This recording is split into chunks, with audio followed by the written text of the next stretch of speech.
Arturo Dark Knight. He's one of our best listeners. Oh, UV. Okay. UV? Did you just say UV? Why is there a chicken in my parking lot?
Hey, everybody. Welcome back to another RSG stream. I'm Ranger J 1999. Glad to have you here.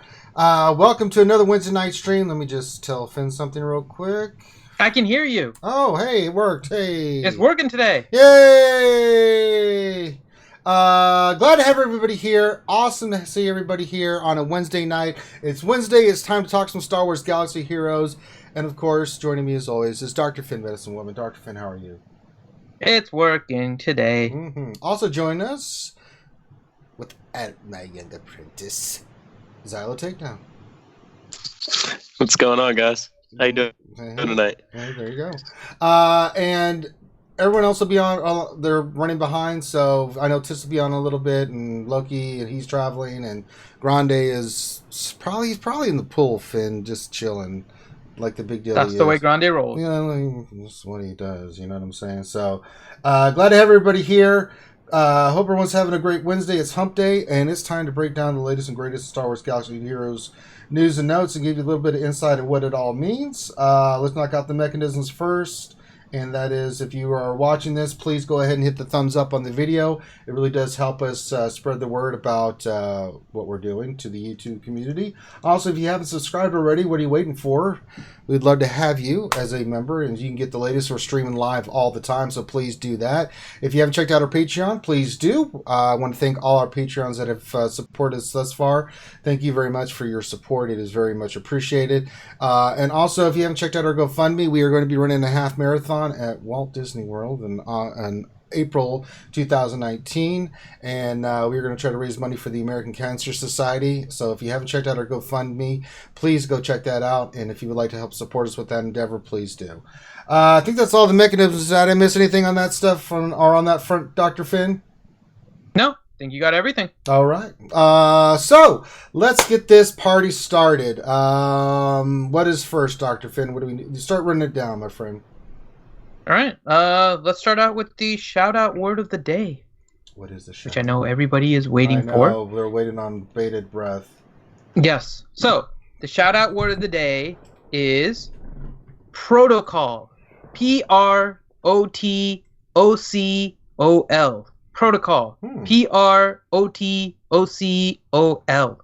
So, Protocol is the word of the day.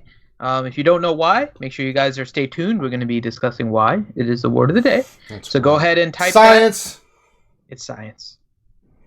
So we're going to do a few more things here, and then afterwards I will collect the names of everyone that typed that, and then we will get going. I just realized Sanely is not on the call. Why is he not on the call? I don't know why he's not on the call. Fail. We're adding Sanely to the call right now. Son of a... All right. So, yeah. So, there you go. Protocol is the name. Now, we also have the Twitter question. So, if you guys haven't already, go to our Twitter page. The handle is Reality Skewed Gamers with no vowels in the Skewed and Gamers. So it's Reality SKWD GMRS. Reality Skewed Gamers. You can search for it directly as Reality Skewed Gamers or Reality SKWD GMRS. And the Twitter question for the day, or for the week, I should say, is what do you think the character of the month, Nightsister Spirit, means for Star Wars Galaxy of Heroes? So if you guys haven't seen, we'll discuss it a little bit more, and we have a few surprises in the stream today. Join us on the Twitter. Make sure you put your responses and tell us what you think Nightsister Spirit may mean to the game. What the hell was that? I don't know. Was that Sanely? I think that's Sanely. Yep. It's Sanely! Hi, Sanely. Blame Finn. Hey, I'm at work. You're coming in all roboto there, Mr. Stanley Red Auto. I'm at work. Oh. But, Oh. if you want me on, I can be on. No, go do your work. Don't get fired over us. I'm not gonna not work, but I can do both. God. No, you can go ahead and do your work stuff, Sanely. It's all good. My God. All right. Sanely. Sanely's awesome. Okay. All right. Now we got that, and go ahead and get those in, and we'll read them. Usually at the end of the stream, we will read them out. Yeah. We'll see which one the lovely Tis McVenom likes the most. So go ahead and get those responses in now. And again, get your shout out word in, guys. If you want a shout out, please put in protocol. And then we also have our video of the week. And some of you I can already see are recognizing what the video of the week is, which is pretty cool. So if you guys haven't watched, and I don't know why you guys wouldn't, on Jedi Academy, Warrior talked about a YouTuber that he's been watching and it's been hilarious for him. And so he mentioned this one, which is Woot57, so W00T57, Woot57. And he mentioned that he was just hilarious and told everyone to go watch it, see if they liked it, and then subscribe. And so I went ahead and watched it, and he makes some pretty funny videos. And they're just kind of general videos, just has fun with the game. He does a couple of other games too, but it's largely Star Wars Galaxy of Heroes. And it's just a lot of fun that he has with it. So if you guys haven't, make sure you check out his channel. Again, the link is in the description. So go to the credits portion of our stream, and you'll be able to see a link in order to go to the video that is showing. It's a sequence or a series that he's calling Now for Something Completely Different, and it basically just goes through and just makes fun of different aspects of the game. Mm-hmm. And that's all we try to do, right? Is just trying to have fun with the game. And so yeah, so that is his thing. So definitely go there, subscribe. Give his videos a thumbs up. For those of you that know the reference, he reminds me kind of like an Urban Blaster. Urban Blaster did more stuff with like the game and commentary, but he just does more fun stuff. It's the same kind of style. It's just people having fun with the game, and it's always fun to watch those. So definitely make sure you check him out. There you go. All right, I think that covers what we need to cover for that, Dr. Finn. Mm-hmm. So we're getting the shout-outs, I'm assuming? Yeah, so I have the VIP shout-outs if you want to do those while I continue to gather the names. I don't know what you should read the name as today. Because we don't have Grande, we don't have Tits. No, right? So, who should you read the names as? I don't know. You gotta think of a name or voice. If not, I'm just gonna read them. Xylo, you haven't been on for a little while. Who should Ranger read the names as today?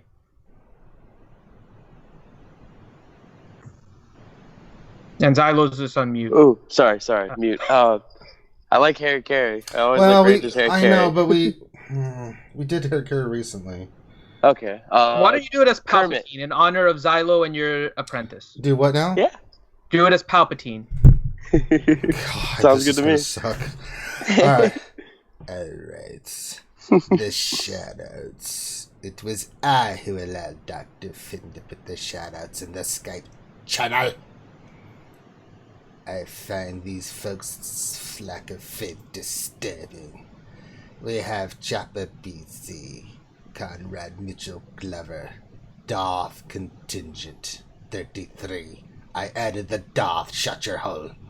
Corinth, Darth Teflon, Pete Lamb, Revenator, Rose Taco, / Fen Rhodes, Space Manton, Danaros, the Space Monkey, the Tour in Walter Island. All right, I can't do that for the rest of them, man. I'm sorry. This is for VIPs. It hurts my voice too much. Did we lose everybody? Are we on mute? I was on mute. So that was for our VIP shoutouts, and they get Palpatine. For the regular ones, how about we go with the opposite end of the spectrum, and we go with Cozy Spoo. Jesus Christ. Oh, okay, I have to get into character for this one. This guy disappeared. All right. Tiger face, lemon face, tiger face. Okay. All right. These are the shoutouts for the rest of them because you're not gonna for the Emperor. It's smash balls. All right, we have Aparongo. We have Atomic Fish. We have Captain Obvious. It's obvious that he's a captain. Decepticons, but he can't spell, so there's like numbers and stuff in his name. We have Darth Hideous. We have Darth Bob. We have Phelan. We have Vita de Vita. Force Master 77. Graham. Helenix. And I'm not reading the rest of your name. There's too many words. We have I Bong Hard. Call me. We could just do something. We have Inquilabi 66. Inquilabi. I don't know how to pronounce that. It's just too many keys and eyes. It Poops Bombs. Then we have a bunch of Jasons. We have Jason Habe and Jason Hamo. Then we have John Moran. And then we have JV420. And then we have Lord Megatron, who also wants to put a bunch of letters and stuff in his name. Then we have Molly. And then Mr. Penny Pinch. Nathaniel Morgan. Nimrod the Wise. Archer Dumpling. Archer Dumpling Ross. Raza 972. Remy Venete. Ravenetar. Rose Taco. Arisha Varmax. Scooby. I love Scooby and Shaggy. Shadowvale. Silverball. Sith Gorilla. / Venra. Stomach Outboff. Takedown Gaines. Talon Lee. Tech Jericho, The Tar, Victor Anto, Walter Arnold, Wargle 128, Whiteout 73, and Zyla 111 with another one. That's like four Few ones. More. Last ones that came in. Finn, you suck. Why don't you get all the names immediately? This is bull. We have Devil's Treasure, Doc Arak, Cashmere, Mateus Cavalcante, and Arlie Ninitis. There you go. All right, that was rough. So we had Palpatine for the VIPs, and we had Cozy Spoo for the rest of you guys. All right.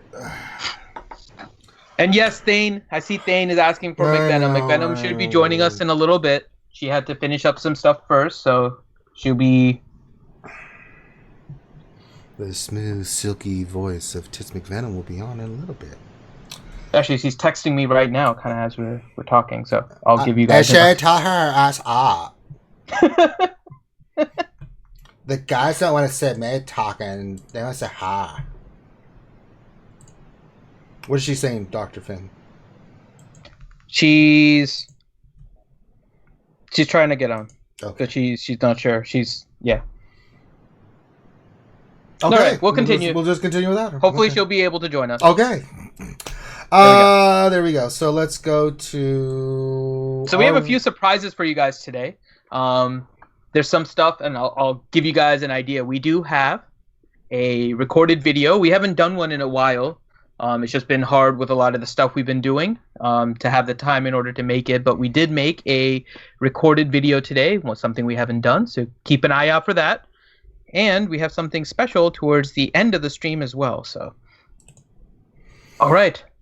All right. But let's jump into what. Someone said I should have done everybody that has as been talking Marvin the about. Martian. Make that as a note. Oh, goody, Finn. I shall destroy you with my laser ray. Oh God, we'll have to do that tomorrow. We will do that next week. Yeah, next week, not tomorrow. God damn, not tomorrow. Okay. All right. So let's start out with what everybody is. What's the first thing on the thing? We have the event Everybody's talking about. event calendar and it's what the- October. Title is. Yeah. Wait, what? Well, what's the first thing we're doing? What the C3PO? Oh, why do I have event calendar? Where's that on the? It's the first one. Event calendar. No, number 7 on the thing. It's the first link there. Hold on. See, this is what I was talking about. See. You're clicking it from. I see what's happening. You're clicking it from the links This that says show up Reddit below Discord. events. You have to go in the actual text because Discord is stupid. I hate you so much. It's not me. It's Discord. Yeah, it's Discord. So I'll just click this off because you're an idiot. So the first thing it says Reddit C3PO confirmed. Is Correct. that the first? So okay. So it just says. Well, it's the wait. Hold on. So it's the events calendar in October, but it's the Reddit post, not the actual SWGOH forum I hate post. you. All right, so I'm on this one right now, where it says CG Salacious Speak Crumb. He says, "Give me a few days. How are you with languages?" Okay, so you have the one that is highlighted. Okay, so where it's like circled in the picture, right? That's what you have. This is where it's circled. Yes. Okay, so here is what is going on. So Salacious Be Crumb, after the events calendar came out, people were trying to figure out what was going on, what are the different events, and all of that stuff. And so we have the events calendar of October that came out, and then he posted something. And so first off, shout out to Reddit. They're doing something pretty cool. They're making it so at the top of each of the posts, there is a bot that lists all of the responses by the devs. So it's very easy to see them now. If you guys have been watching us, you know we try to go through it, and it's somewhat hard to find them. So when you go into the post, he posted something because there was a question about the heroic defense of Dathomir, where it's listed as a special event, and people didn't know what was going on. And he said, this is the usual defense of Dathomir. For some reason, it's listed under heroic events, the defense of Dathomir in the calendar. And then he put, it's not a new event with a link. And when you click on the link, it has old Ben in the speeder with Luke, R2, C3PO surrounded by the droids, with old Ben saying, these aren't the droids you're looking for.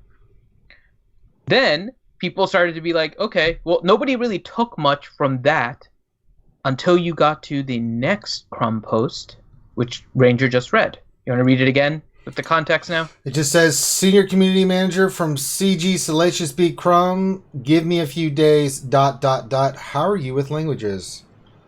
And when you click on give me a few days, it just brings up a troll image of a cat that says soon.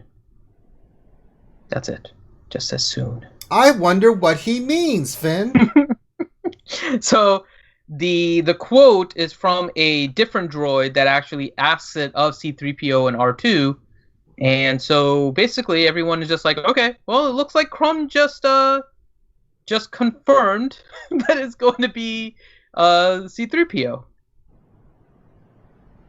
And it's pretty I don't know, he could be speaking about a French person in Star Wars. Here's the thing. If you scroll down in that post that you have, Ranger, with the circled image, he has another post where somebody put, that's way too obvious, Crumb is more devious than that, and Crumb puts a bunch of up arrows. No, he really isn't. I mean, remember when R2 was going to be the thing, and they're like, beep boop, beep boop? We're like, oh, for God's sakes. You know? No, I don't know who that could be. Oh, God. Oh, jeez. Sorry, but I think we have a pretty good idea of how the... But, so here's the question then. If this is going to be C3PO, how do we think they're introducing this? Another legendary? I don't think they're going to put him as a Marquee. I think he's going to be a Marquee. Really, C3PO? Yeah. So here's one. Okay, I think all of this is leading to Jedi Luke, right? We've seen with the heroics. Again, I'm going to caveat this by saying it is possible that they change it, but the journeys usually include 1 legendary and 4 other characters, right? And so we know that Chewie is probably the legendary that's going to be needed for Jedi Luke. And so if we have Chewie as a legendary, we have CLS as the character that's coming in, right, from the previous path of the journey. Mm-hmm. And then we have Rolo and Captain Han Solo. The 5th one could be Hermit Yoda, right? Or they don't include Hermit Yoda, which would be a little bit weird. And then they put in C-3PO, right? Or they include it so you have Hermit Yoda and C-3PO, and they add it so you need a 6th character. But whatever it is, they've only included 1 legendary. And so I don't think he's going to be a legendary. I think he's going to be a Marquee. And if you time it out with the way... I think he's going to be legendary, and here's why. He's one of the most... He's an iconic character, and I think it's just going to be something... Unlike the Chewie event, which took bounty hunters, I think the 3PO event's going to require some of the rebels to get him, right?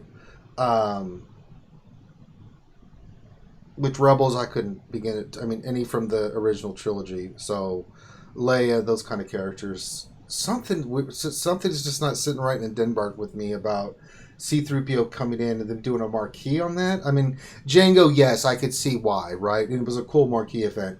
I would be shocked if they do this as a Marquee. But then it begs the question. I really wouldn't be. I have a hard time figuring out. So, what are you going to make it so you have to get him? Is it going to be Ewoks? Is it going to be Jawas? Like, it's so... I mean, maybe right? They're making use of Jawas, but I don't think... And keep in mind, Django is also a Marquee, right? I don't think Ewoks will be introduced. I mean, I don't know. We don't know how they're going to do the event and how they're going to transcribe it to relate to what characters you need and stuff. I don't think they're going to use Jawas. Well, we didn't think they're going to use bounty hunters for Chewbacca, so... I mean, well, okay. So I hope that it's not Jawas because. But we did suspect they were going to use bounty hunters for something. Yeah, but Jawas have not been touched. They haven't been looked at. We had some bounty hunter reworks. They had changed some things, added characters. Jawas haven't been touched, and no one uses them for anything. I mean, maybe not anymore. Yeah, since they changed the challenges. So that would just be ridiculous. I mean, I think it's going to be a Marquee. That would be my guess. It would be a Marquee, and it also forces you to do a panic farm in December because he's going to be released probably 2 or 3 weeks before the new new journey, and then he's coming in as Marquee. You have to get him to 7-star quickly. Yeah.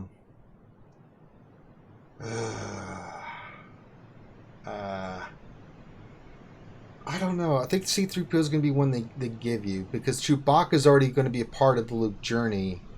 If you're going to have to try to farm and try to get Chewie and then have to paint a farm and worry about C-3PO, fan base ain't going to be too happy with you. I don't know if they would or wouldn't. I mean, I don't see why they would be upset if he to get Jedi Luke. Oh yes, not so much they give a crap about C-3PO, but for Jedi Luke, Return of the Jedi Luke. You better believe it, buddy. Why? What do you mean, why? I mean, they did the same thing with the vets, right? Yeah, but they've also got a lot of pushback from that. Yeah, but now you know. So but we don't know. We don't know, Dick Finn. We were speculating. No, we don't. But all I'm gonna say is the first time that something happens, you get upset. The second time it happens, you should have expected it and planned for it. Right. That's all I'm going to say. If they do something different, that's one thing. But we already know, based on what they did with Jedi Training Rey, they don't mind doing a panic farm. I know, but I just don't think it's good for the overall community because it turns off a lot of people. It just does. And I've seen people that just get tired of it, you know? I mean, that cannot be a successful, healthy business motto. Let's panic farm the hell out of the fans over and over and over again. You know, I know they got to make money, but there's got to be a better way of doing it, you know? I mean, there is. I didn't have any problem with the Chewbacca event because you'd had plenty of time to farm these characters, right? Some didn't, newer players, but it was like characters that you have had for a long time. Maybe you hadn't geared them, but you know, that was something that you made a choice on. And I'm sure a lot of people, they made a lot of money off of the people not having the characters, but having the, you know, just having to get the gear because they are. They made a bunch of people off of people getting bosk for this one. Well, yeah, but I mean, people have been beating it with, you know, without boss. Not very easily. I know, but I mean, there's people that got the RNG for it, but it's not very common. I just think that they're going to do something. I think 3PO is going to be one where it's like, here you go, you know. And I think Chewie's going to be the one that they make really difficult to get, right? But who knows? I can't really. Who knows what they're doing? Because we suspected. We only suspected because Leia was the character of the month. That something we immediately said, "Oh, Chewie." Didn't know what it was going to require, but you know, I don't know. I at this point I throw my hands up and like, you know. We can speculate till the sun comes in. Nobody has any insider information. So, I mean, we know he's coming, but in what shape or form? I mean, your guess is as good as mine. It could be a marquee. It could be a legendary. It could be some special event. At this point, I have no idea.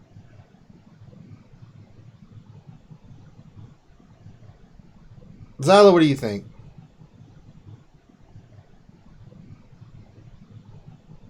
Zylo? Anybody? Is everybody on mute? I was on mute. So I was saying... God. Sorry, I'm talking to McVenom, but... Sorry. So, you know, I'll just do the damn show myself. You guys can go talk to McVenom. No, I was Zylo can talking, go take care of the baby. Sailing go work, and Granny's at the pool. Loki's being... No, so here's a happy coincidence. Mr. McVenom, you know, I have a conference that I'm going to in Orlando that I'm driving up for tomorrow night. As a happy coincidence, Mr. McVenom is heading to Orlando for a conference too. Oh, really? In the exact same hotel. Oh, really? Quinky dink my ass. It is. Miss McVenom's not going to be there. It's just Mr. McVenom. So I'm gonna hang out with Mr. McVenom. Mm-hmm. But yeah, so what I was saying was, it wouldn't surprise me either way if C-3PO becomes I figured this comes out, in as a legendary or a marquee. No, I still think it's going to be marquee, but it wouldn't surprise me if they did something different. I'm past that now, because now I have to do all that Jedi Academy stuff myself this weekend, and I thought it was for work. No, you're going to go hang out with Mr. McVenom and chill. I didn't know Mr. McVenom was going to be there until just now. Crap, Finn. I would say the other word, but I'm trying to keep PG. I see how it is. And then next weekend, supposedly, you have a trip to Las Vegas. Oh, I'm going to be hanging out with Loki. I can't be there. Yeah. What is it?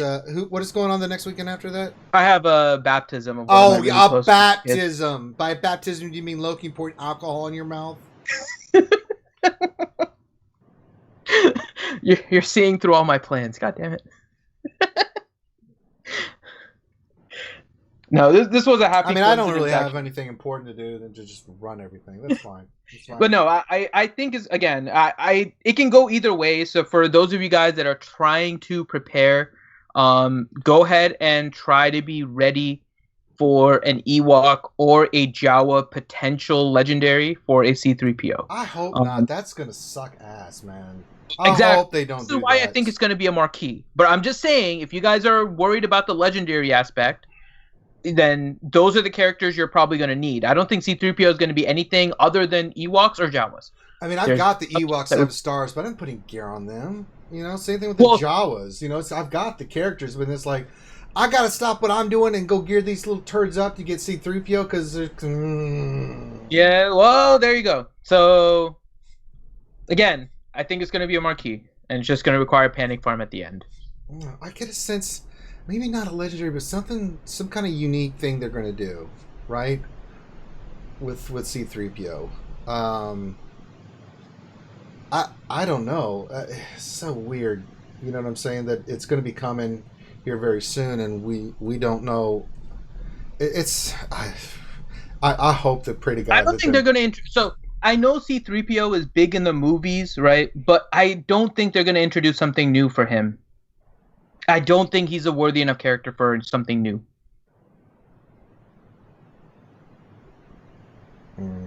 So I think they're just going to go with whatever they have. I can see him as a legendary. I can see him as a Marquee.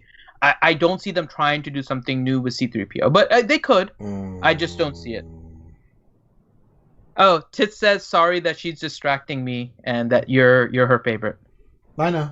That's why me and Tits get along so well, and you're out of the family. Oh boy. Well, we can speculate to the cow come home. So, stay on the lookout for possible signs of things to come with the old C-3PO R2 Daytona. Yeah. But I mean, it was kind of weird if they didn't do anything where R2 was related to getting the C-3PO. I mean, that's a match pair there, buddy. That's Laurel and Hardy. That's happening to Costello. That's Finn and Rangers shit right there, Finn. You just can't have one without the other and do stuff with it. You didn't really need to get Chase in order to get... you didn't have to get Chirrut in order to get Baze. A little bit different. Why? Chirrut, Baze was basically his seeing eye dog. Mm-mm. Baze was the seeing eye dog to Chirrut. Like, if there aren't two people closer than Chirrut and Baze, I don't know who is.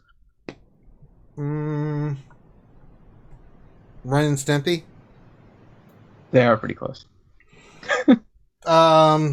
So, but if you guys have thoughts on this, put it in the comments to tell us what you think about the C-3PO event and what do you think it's going to be and who's it going to need. I pray to God. Mr. Kai makes an interesting point also. They could introduce another Wicked and Talzin type thing with C-3PO where you need the Ewoks in order to get C-3PO shards. 10 at a time, and then you'll be able to farm him. I thought they were going away from that. That was not... They were getting away from that being the exclusive, not that there wouldn't be a supplement. Right? You know, they should just... You know what? After everything we've gone through from Marquee and Chewie and stuff, just give us the damn C-3PO. Just everybody gets a... Just everybody gets a damn C-3PO. Seriously. For real. You're going to make all these people try to get Chewie, then... Just and give somehow us the Luke gets 3 7-star 2-3POs. Yeah, word? Just give us a damn C-3PO. Still got to spend money on gearing him and crap, so just do it. You know, just do it. Oh, God. Oh, God. Yeah. We'll see. Again, just if you guys are looking to get something to get ready, right? And you're worried about a legendary, then it's Jawas and Ewoks. I hope not. I'm going to be very upset if it is, because that's just... Yeah, that's again, blatant. So I don't think that's it's blatant. It's so blatant. I don't think Ewoks and Jawas are worth the farm right now. They're not. And like, if you force people, if you force people to do a legendary, I hope it better be...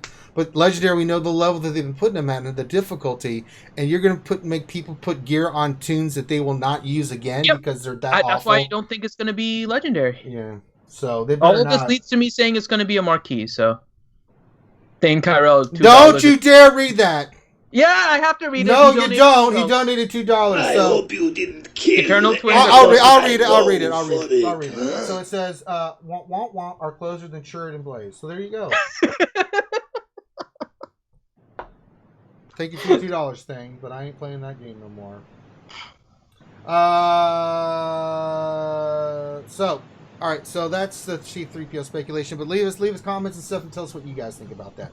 All right, let's move on to the next thing. Since you know what, it's just you and me, Dr. Finn. We're going old school up in this fracky. Does Xylo drop? I don't know. He ain't talking.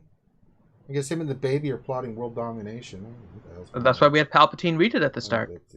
My apprentice has taken his father to task. All right.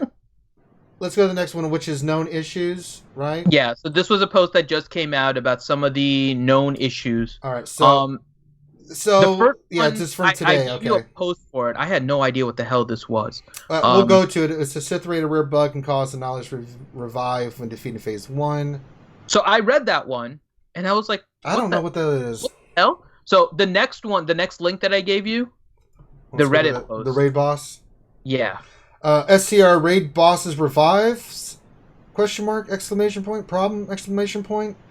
This run of HSTR where we had a reviving Darth Nihilus. Anybody else experienced this? We had completed phase 1 and gotten partway through phase 2. Then, upon launching new attempts, we were taken into phase 1 again to face Darth Nihilus with 100% protection but 0 health. All we had to do was take him down and we could continue, but it definitely messed up the rhythm and caused a lot of confusion.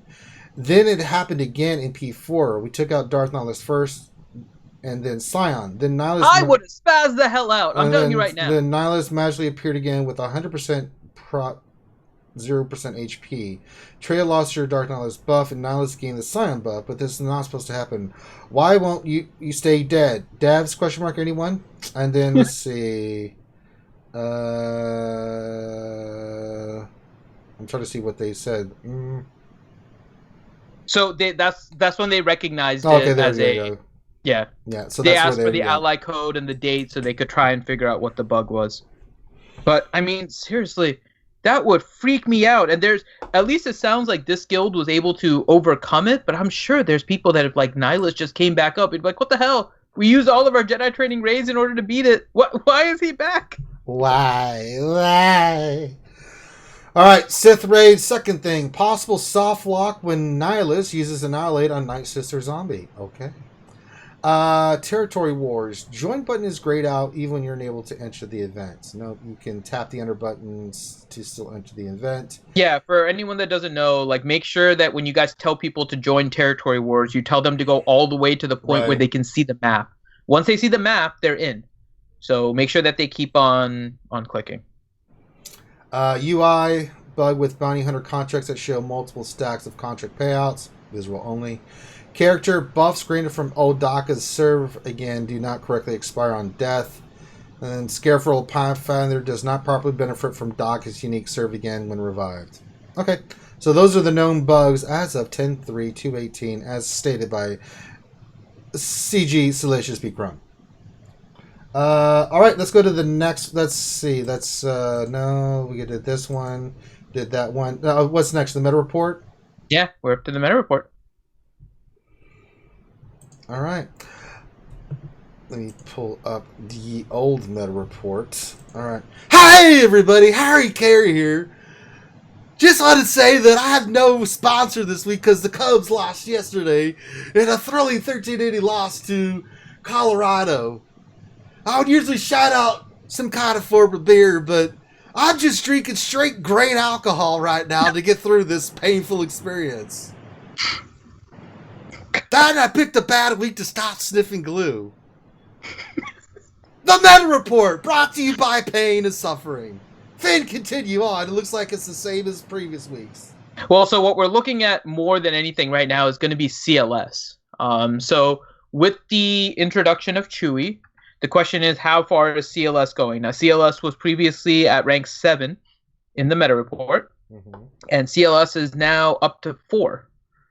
And so CLS is actually moving up the ranks a bit. So it's interesting to see that people are getting some new life with Chewie. Traya is still going to be your dominant one, right? So there's no real surprise there. But you do have Chewie showing up, which is very interesting. Have you been seeing a lot of Chewies and stuff on your arena shard? Not really. I've seen 1 or 2 people using it, but it's too easy to beat on offense. It does not do well on defense at all. Too easy to counteract, too easy to beat. Now, that's not to say that it's not a great climbing team, but on defense with Traya, it's too easy to beat in my experience. I don't know what your experience is with it, Finn, but I mean, same. I think people are using it out of boredom with the Traya meta. Yeah, which could be the case, and it's still a really good team, but it's just you're not controlling it, so it's the AI is not doing the same thing you would do with it, which happens unfortunately with a lot of teams on defense. The AI just it's not capable. It'll target somebody like, yes, please hit my Sith Trooper some more. Thank you. It's like that made this a whole lot easier. And I saw it today in Territory Wars. They had a CLS Han Chewbacca wall. Again, not great on defense. I think it's a great offensive team to beat Treyas and other teams that you may run into Territory Wars, but it's not viable in my opinion on defense. But if you are running it, just be aware of that. I'm just throwing that out there. It's not viable at your level. I think it's viable at lower levels. Yeah, see, that's the thing. That's a great point, is that at lower levels, yes, it is a very powerful team. And if you are in a younger shard that does not even have Traya, like Palpatine, nom nom, it's going to eat you alive. Oh my god. It's going to be a tough out. But anything with Traya and older shards, no. But, yeah, that's a great point, because younger shards, if you have a 7-star Chewbacca with CLS, oh god, good luck, because it will hit you hard. But I'm not seeing a lot in old, and I'm in a very, very, very old shard. And I think older shards are just doing it out of boredom at this point. Yeah, but the Traya meta is boring. I mean, it climbs, you're staying there, but I think I don't know if you have too. We've been seeing a lot of people that are typically much lower in arena now climbing, and it's like, what the hell? It's just annoying. Well, I mean, look, people want to climb. I mean, that's what it's designed for, you know. Yeah, but some of them have like awful mods. It's just because you have Traya, like you can beat everything now. To an extent, the meta is way too stale. It is stale, but I think that for the most part, I've seen. Most people in all the shard chats that I'm in, that it's pretty stable who climbs at what time and what teams are using, and it's pretty much Traya as the meta report shows. There are some people using Palpatine lead, but for most part, it's a combination of those two teams. You'll see some people once in a while. You're not seeing an older shards anything else. Now, newer shards is different. I mean, we do a lot of roster reviews for newer shards, and they don't have a lot of Treyas. So when you see that, then you see things like CLS, JTR doing better and being more substantial because of that. That's why the meta report, indicates that in the report. But yeah, Trey's around here for a while. I don't see Chewbacca under a CLS doing anything to counteract the meta or overtaking the meta anytime soon. Sorry, guys.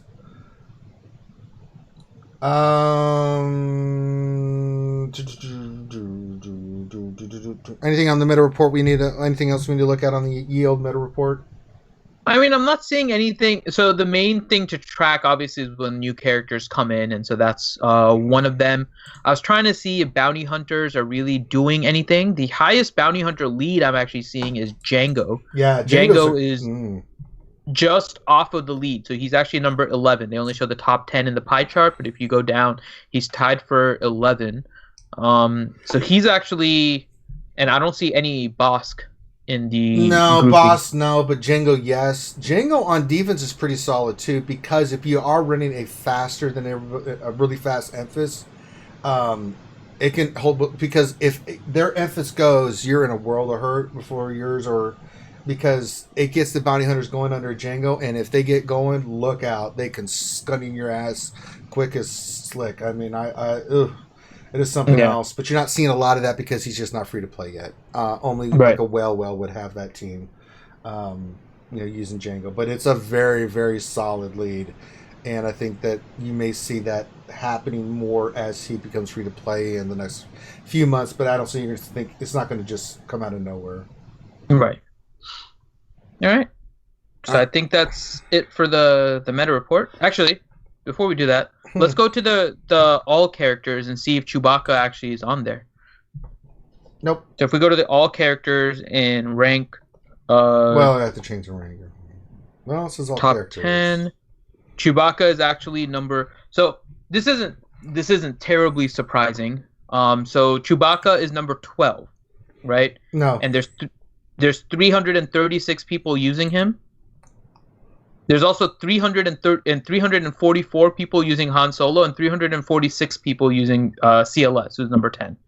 So there's 2 less people using Han Solo than CLS, and there's 10 less people using Chewbacca instead of CLS. So basically, you can see the 3 of them are all being grouped together.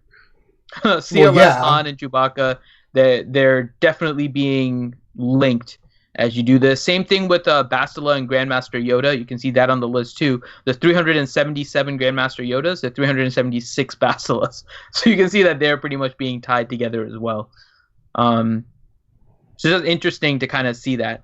So we can kind of see that those are all just being grouped together. It's in general, if you guys are looking for a character to work on, the all characters, and I would recommend you doing the 1 through 10 and not just the rank 1. But if you look at the 1 through 10 and you look at the all characters, it'll give you a good idea about the characters that are worth farming if you're ever in doubt about what you want to farm next. Those are your most commonly used characters in Arena, which means they have a really, really high value, and that'll also be a value in Territory Wars. So, yeah, Science. Just keep on. All right. All right. And then there's a Zeta Report. Okay, we're moving on to the next thing. Yeah, Zeta Report really quick. Mother Talzin's still at the bottom of page 2, Mother. and Chewie isn't on there yet. Not Mother Talzin, I meant Traya. Traya's at the bottom of page 2. Great. Still at 95% for her unique, 90% for the leader. But Chewie has not yet made the appearance yet. I don't think this has been updated since Chewie came into the game. So we'll wait on to see where Chewie is, and then track him as well as Traya. See if people are doing Loyal Friend or not. Thanks for that insightful information, Dr. Finn. Nobody paid attention. Well, we have no sponsor, so it doesn't matter. Hey, it's Pain. Pain is the sponsor. You want some, Dr. Finn? It's a simple Not question particularly. a baby could answer. Oh, it's a good call. Because if you said yes, I would have come at you like Godzilla in Tokyo. All right. So that's the meta report and the Zeta report. Next, we go to the events calendar for October. We are ready to get into this. So here we go. Again, from the one and only CG Salacious B. Crumb. Hey, everyone. Here is a list of some of the upcoming events for October. Cheers. You can also check out our Google Calendar for all Galaxy of Heroes events. Disclaimer, all dates are subject to change. Login characters for October, of course, is Nightsister Spirit. Wait, Ranger. Nightsister Spirit. I think we did an investigative report on that one. Man. I think we may as well show the people the investigative report. I mean, if we did the investigation, we should show them. Oh, you're right. Let's just check here. We do have some breaking news. Okay, let's go live to the feed. Good evening, everyone. I'm Brock Finity. Today, I bring you a special report about the character of the month for October, Nightsister Spirit. Who is this mysterious creature? Why is Nightsister Spirit the character of the month in Star Wars Galaxy of Heroes for October? Well, I have done some investigating, and with the great source of Finity from Reality Skewed Gamers... Hey guys, wait, I thought we were getting it from Finity. Why the hell is Franco Harris up here? Wait, what? I don't know how he looks. I talked to him on the phone. With the help of Finity from Reality Skewed Gamers, we have figured out who Nightsister Spirit indicates is going to be coming this month in Star Wars Galaxy of Heroes. Who is it, you ask? Let the suspense build, because it's a character you all want. It is Slave Leia. That's right, it is Slave Leia. Now, how do we get from Nightsister Spirit to Slave Leia? Let's look at this diagram. Nightsister Spirit obeys Mother Talzin, who had Dooku brought to her by Darth Maul, who was cut in half by Obi-Wan Kenobi, who was played by Ewan McGregor, who was in Big Fish with Alison Lohman, who was in Where the Truth Lies with Kevin Bacon, who was in Apollo 13 with Bill Paxton, who was in Slipstream with Mark Hamill, who plays Luke Skywalker, whose sister is Leia Organa, who became Slave Leia. And there you have it. Nightsister Spirit, means that Slave Leia is coming to the game. So brace yourselves, but this is going to be a sexy ride. So with that, I am Brock Finity, signing out. And you're a buffoon. Brock Finity And cannot be trusted. Brock There you have Finity it, is a guys. menace to society. Slave Leia and Half-Life 3 confirmed. You heard it here first. Please put all your hate and anger about that toward Finity. Directly, no. specifically. Brock Finity, not me. It's Brock Finity. Brock Finity is a menace. He shall not be trusted. Yeah, no, please direct that toward Finity. Feel welcome to, in fact. So, there you go. Boy, oh boy. Just looking at chat. Science. Hey! Shout out to Shadowville's girl's 40th birthday. You could have just done birthday. I didn't want to say 40th. I think I'm in trouble. Happy now. 29th birthday, Happy Shadowville's woman. 29th birthday. There we go. Shadowville doesn't know how old she is. That's shameful. But happy birthday to you. We're in trouble. All right, so 40th. let's have a real discussion now about Nightsister Spirit without Brock Finity. Brock Okay. Finity is a menace to society and should not be trusted. So Nightsister Spirit can take you in a lot of directions, right? I don't So- even. I mean, we're gonna go cross-eyed doing this, Finn. Well, so there's two things that kind of stand out, right? One is last October is when the Nightsisters got a rework. It was tied to the whole Halloween concept, right? So it's possible Nightsister Spirit, and I think you mentioned this earlier, Xylo, and I think it was from the Operation Metaverse. Yeah. So you can talk about that it may be tied to Halloween and something else. So you want to give that one? Yeah, sure. Yeah, last night, Night Brother Nick was on Operation Metaverse again for the second time, and he kind of noted that in the game files, back when the Nightsisters were reworked and released back in Halloween last year, that there were 3 other Nightsisters that weren't released into the game files, and then there was 2 that were data mined long term. So potentially we could see 2 or 3 new Nightsisters this month. Yeah. And this is before when you guys could actually see what those were. I don't know if you guys. I used to do this. Yeah, I remember those. Mhm. You used to be able to type names at the end of the GG thing, and you'd be able to see whether or not they had the placeholder for. And they had a placeholder for a lot of characters, like a lot of them. And one of them that I remember was Luce, Luce, the Nightsister. I can't remember the other one if there was one, but and. We Yeah, I have can't an remember the names either. update. We have an update. Shadowville says she said thanks guys, and she hit me for saying her age, and her name's Marie. Happy 29th birthday, Marie. Yeah. Hit him again on principle. Internet punch. Dumbass. At least because we're being nice, right? Yeah. You should only punch Shadow Veil 29 times. Just saying. You're not wrong. Be nice. Yeah, you're not wrong. We're saving you some extra punches, Shadow Veil. Just saying. I mean, do we think we're gonna get more Nightsisters? So, new Nightsisters is a possibility, and it may have been a reason why they were pushing Maybe it's just for Halloween. they were pushing for the zombie rework for the end of Yeah. September, right? Right. So they were clear on the end of September. So it's possible that they were planning Nightsister stuff in October that they needed to finalize Zombie for in order to have a new character. So that is a possibility.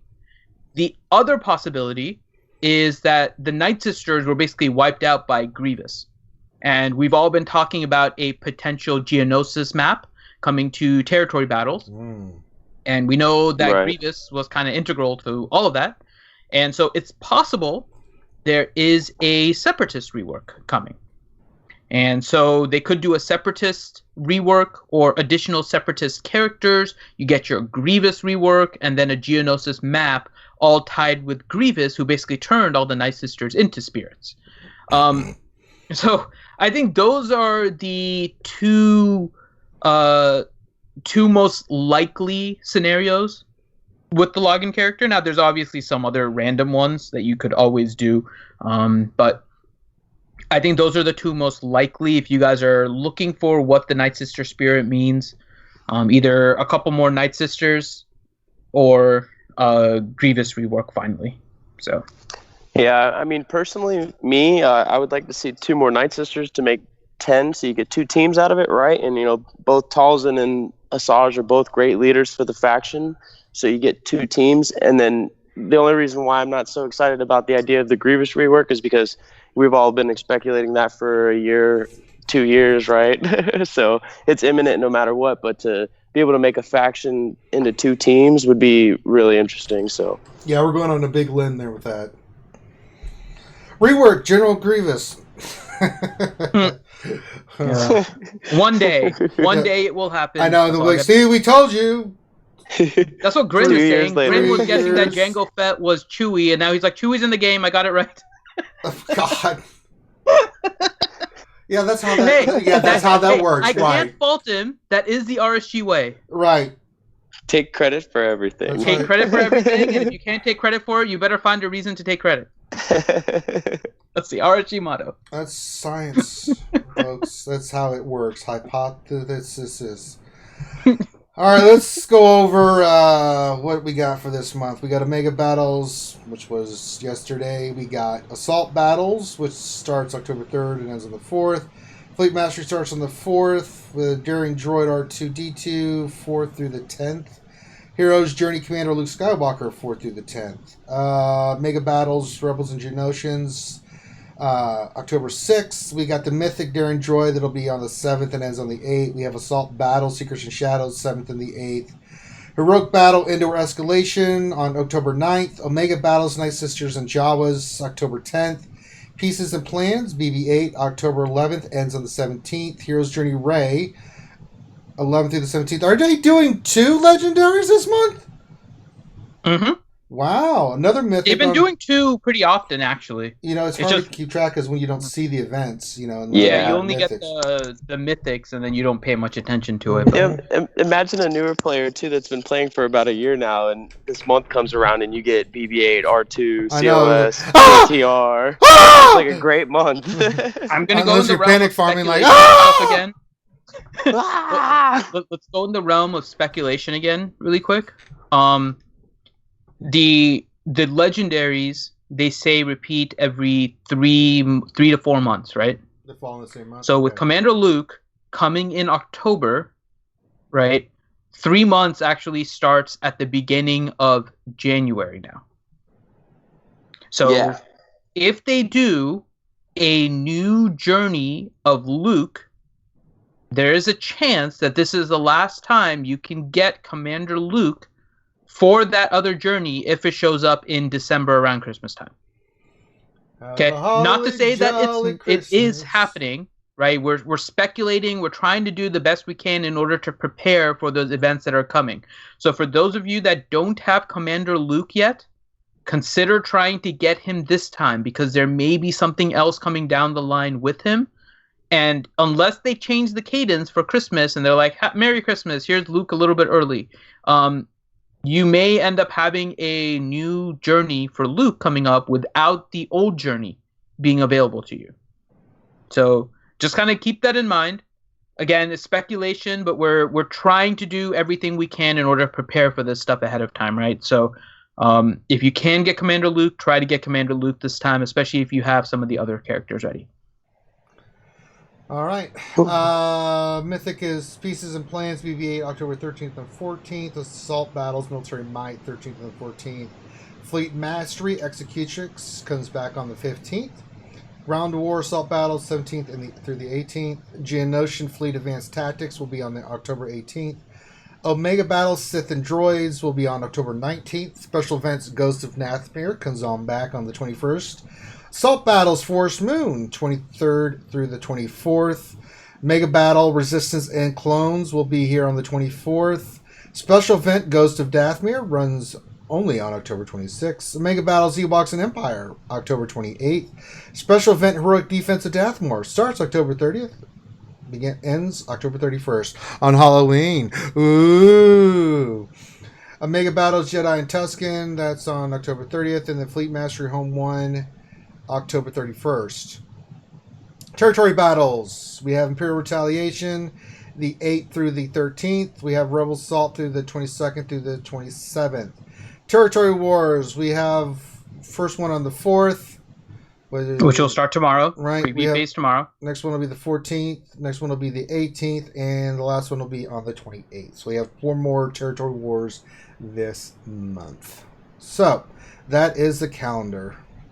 And you can check this all out on the forums under Dev Announcements and News. Mm-hmm. All right. So we're looking at the calendar and everything, right? No, and that's what we just did, Finn. Based on this, there isn't a gap this month so far that looks like there was going to be a Geonosis map. So if they do the Geonosis map, they typically show you why they did the login character of the month towards the end of the month, right? Like we didn't figure out what Rolo was for really until Chewie came in at like the very end. So if they do an announcement about a Geonosis map, it may come towards the end. It might be like a Halloween announcement, and then it might be expected on the first week of November or something like that. So that might also give more credence to Grievous or Rework being more likely than the Geonosis map for this month, and then Geonosis maybe at the beginning of next month, something like that. It's the final countdown. We're heading to Venus. All right, here we go. Next thing on the news. Let's see. Nightsister Zombie change and coming. All right, so this is just a little bit of follow-up for the Nightsister changes. It's not necessarily anything new, but just so you guys know, the devs have basically said that they know that the change with Nightsister Zombie is pretty involved, right? And I think a lot of you guys that have been looking at Nightsister Zombie since the rework came have noticed that it is, I mean, it's a little more complicated. There's a new ability, you get the speed down, but if you have 0 speed, you don't take a turn, but you can revive, and you get 2 reses, and I mean, it's a And whole... I'm cross-eyed. Exactly. But they know that it's complicated, but they think that it's in the right direction. I think when we reviewed it, we all thought it was the right direction as well. The bigger problem was the communication leading up to it. That being said, the rework itself is actually pretty good. People are using it to solo the Nihilus in Phase 4, and I mean, it's going fine once people have kind of like accepted it. It has obviously kind of messed up Phase 3, but it's done better in Phase 4. So, Finity, real quick, why is Loki in chat talking with everybody, which is cool, and he's not in here talking with us? Because he might be driving. He's traveling. Oh yeah. Yeah. True. He's driving, so he can only text while driving instead of talking. He's in the Falcon Chewie. So another thing from my brother Nick last night, you know, you basically only want to run Nightsisters in P4. I mean, like you can still run the Talzin old Daka team in P3, but you have to have the Zeta on Daka for one, and for two, you're not gonna push the damage output like you used to. Your now it sucks. Zombie. It sucks for yeah, Phase 3. Exactly. And now with the rework, you can still solo Nihilus in P4 with the new zombie kit. So, you know, you want to use your Nightsisters in Phase 4. Word? Yeah, so it's just something we just wanted to kind of just post that there because the devs are looking at the comments and trying to see what's going on with those different things, right? So they're posting about some of the things, and they just mentioned that they know that the Nightsister Zombie rework is pretty involved, but it's one of those things where it had to be in order to counter the fact that it was beneficial at a lower gear. So, and I think they did a good job with the rework. Yeah, same here, for sure. All right. Next thing is Territory Wars Matchmaker. All right, so this was a post by SB Crumb that just came out a little while ago. And if you scroll to just above that post, Ranger, so it's from your guild. Huh? What? Of the SB Crumb, there's a post by somebody from Mighty Chlorians. And it's a response. They're basically quoting, right? But basically, apparently on the last Territory Wars, and I guess you guys can comment on it, the 195 million GP Mighty Chlorians, which I'm assuming is Mighty Chlorians 2, faced one. Wallet Warriors. I don't think 2 face. Who did 2 face? Yeah, Midichlorians 2. Midichlorians 2 apparently face Wallet Warriors. Okay. And there's a 30 million GP difference. And both guilds were at 50 out of 50. And so they were basically posting like it was a crazy mismatch because it's 30 million GP. Like that's pretty silly. Yeah, that's not close. No, and Yeah, I think a lot of people have had some instances of it, right, where they get these weird matchups with territory wars sometimes, where it looks like everyone is even, and then all of a sudden it's like, okay, well, you're going to be faced against somebody really high or someone really low. Well, and so someone from Midichlorian just posted that, and then SB maybe it has something to do with like a winning streak or. Well, so that's what SB posted. But if you want to read but even that's no, that can't be it. So you can read what SB Crumb wrote. Let's hear it. I don't. Well, wait a minute. I'm just looking at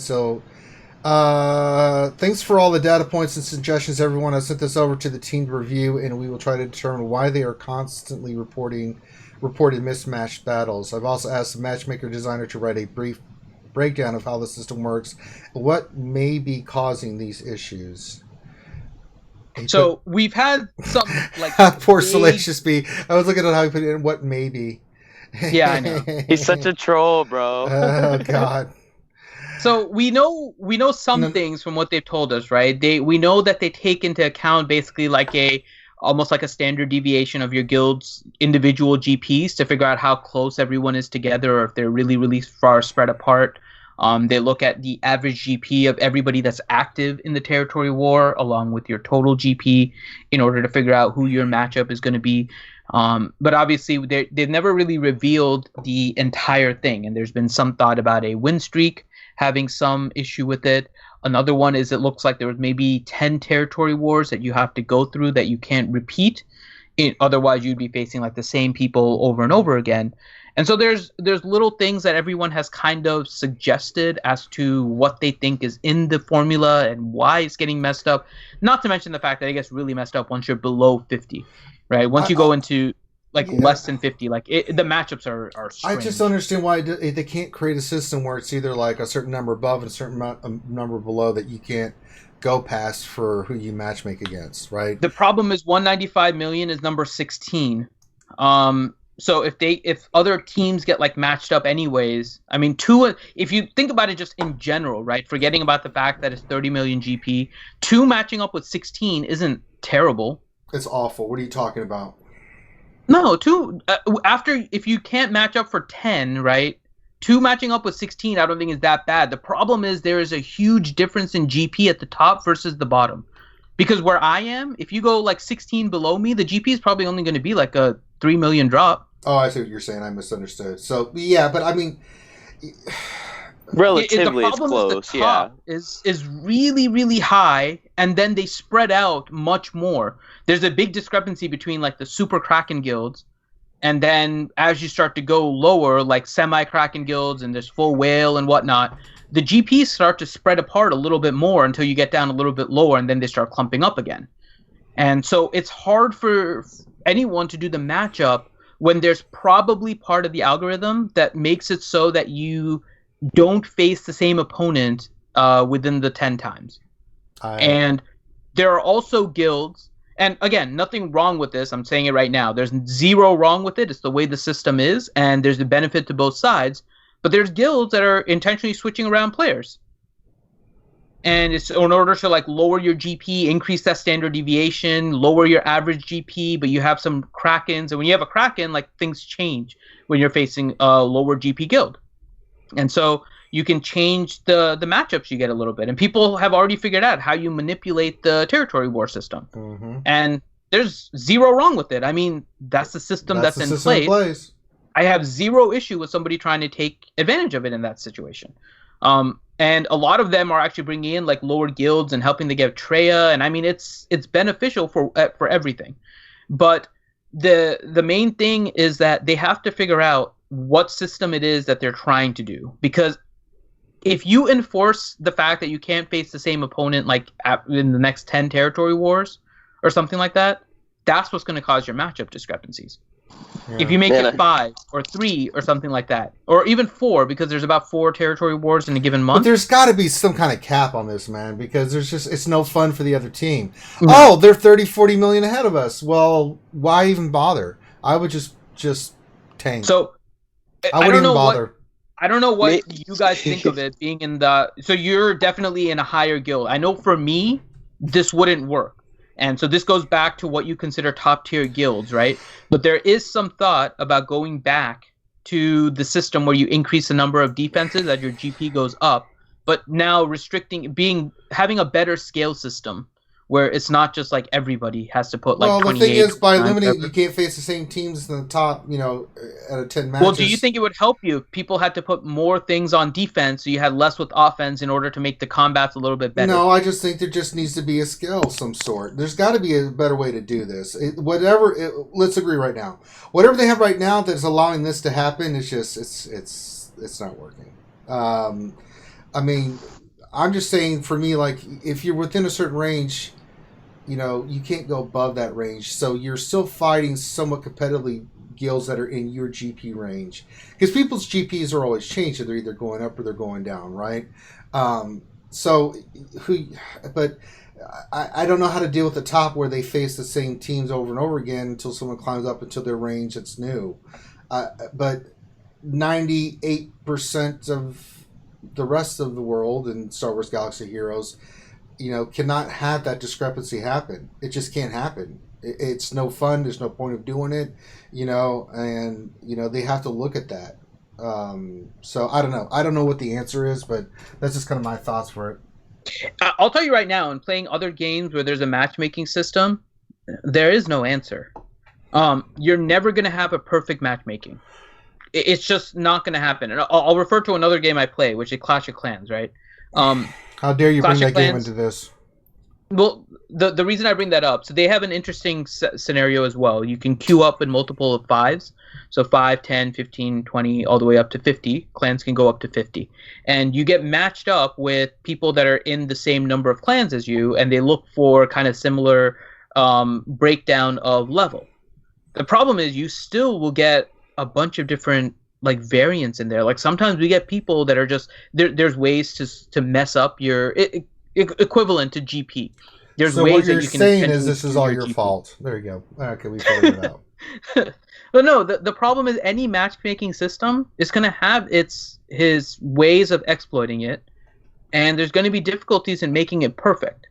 The problem is, I think, the occurrence for certain people of these mismatches are happening too often. Right. I think if the mismatches happen, maybe let's say one out of of 10, 3 months, right? One out of 10, right? The battles. But it's happening like 1 out of 5, 1 out of 4, something like that. And when it gets that frequent, I think that becomes the bigger issue. So I don't expect them to get it perfect because I don't think there is a perfect matchmaking system ever. Right. I can't think of any game where there's been a perfect matchmaking system because there's always ways to exploit it. There's different ways to get yourself a favorable matchup. You can manipulate it. You can change things around. I mean, there's all kinds of things you can do. Once you involve a team aspect, one-on-one, there's always easy. But what you need to do is figure out a way in order to restrict it a little bit, and then just make it so that again, I think part of the problem is that they're trying to make it so you're not facing the same opponent too many times in a short amount of time. And that's what's causing the bigger issue, because then you're not facing guilds that are your same opponent and you're forced to fight lower. And then the lower ones just get really pissed off. And then you blame Finn. Yep. I don't know about you, brother, but I mean, I would have loved to face Wallet Warriors. Are you on the crack? I like the challenge, man. Loki makes a good point in chat too. So the reward system is currently broken down based on the GP when territory started, right? Now being over 120 is obviously a little bit easier because they've added more ships, they've added more characters. Yeah, more characters and stuff. So being in the top level guild doesn't have its incentive compared to a lower level guild. You're right. And in fact, the wars are actually more difficult. If there is a 4 million GP person, they will have a much easier time just dominating and wrecking fools in a 125 million GP guild than they would in a 200 million guild. And in the 125, they might be able to like almost take like block off an entire territory of their own and win it for that guild. Right. Yeah, I can see that. So I know there's people that are dropping their guild GPs and rotating things around in order to get lower matchups because there isn't an incentive. They need to put another bracket in order to get people like another Zeta. It doesn't have to be necessarily another Zeta.